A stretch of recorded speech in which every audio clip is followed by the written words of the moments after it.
হঠাৎ করে কানে আসে যে উনি তো অনেকক্ষণ আগে মারা গেছে। আমি তো বললাম ওদের যতটুকু আমি জানি ওদের যখনই কোনো ঝগড়াঝাটি হতো, এটা শুধু ওদের না, এটা যেকোনো সংসারেই হয় যে এক বিষয় নিয়ে ঝগড়া হলে 10 বিষয়ে চলে আসে। হ্যাঁ? তো ওই 10 বিষয়ের মধ্যে আমি থাকতেও পারি, নাও থাকতে পারি। I don't know.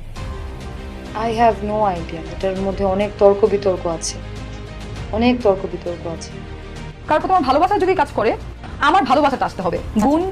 গুণ দোষ ওটা তো পরে, আমার ওই মানুষটার প্রতি ভালোবাসা আসতে হবে। আমার যদি ভালোবাসা আসে তাহলে আর তার কোনো কিছুই আমি দেখি না। আমি কেন জানি এরকম। কোথায় আছে সত্য কখনো চাপা থাকে না, সব সত্যি সঠিক সময় একদিন প্রকাশ হয়। এবার যত সময় যাচ্ছে অভিনেত্রী জাহের আলভী ও তিতির একের পর এক কুকীর্তি ফাঁস হচ্ছে। ইকরা যে এমন একটি কঠিন সিদ্ধান্ত নেওয়ার মেয়ে না, অভিনেত্রী তিতির মুখ থেকেই বেরিয়ে এলো আসল সত্য।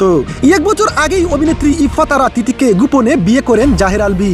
এখন আর অভিনেতা আলভীর একটি সন্তান নয়, তিনি 2 সন্তানের বাবা। তিতি এখন 5 মাসের অন্তঃসত্ত্বা। এতদিন ইকরার ঘটনায় আলভীর চাপে পড়ে মুখ বুজে সত্যটা লুকিয়ে রেখেছিলেন এতদিন। এবার অভিনেত্রী ইফফাত আরা তিতির অন্তঃসত্ত্বা হওয়ার ছবি সোশ্যাল মিডিয়ায় বেশ ঘুরে বেড়াচ্ছে। এতদিন ইকরা শুধু জানতেন তিতির সাথে আলভীর পরকীয়ার সম্পর্ক, সে যে বিয়ে করে তার একটি সন্তানও আসতে যাচ্ছে তা গুণাক্ষরও টের পাননি ইকরা। কিন্তু যখন ইকরা আলভীর বন্ধুর মুখ থেকে তাদের বিয়ের কথা এবং তিতির প্রেগনেন্ট হওয়া, নেপালে আলভী তিতির জন্মদিন পালন, এটি জানার পর আকাশ ভেঙে পড়ে ইকরার মাথায়।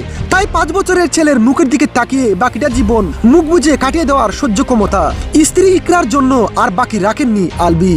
তাই এমন আত্মঘাতী সিদ্ধান্ত নেন ইকরা। তাই প্রিয় ভিউয়ার্স, জাহের আলভী ও ইকরার কেমন শাস্তি চান আপনারা? লাইক কমেন্ট শেয়ার করে জানিয়ে দিন আপনার মতামত।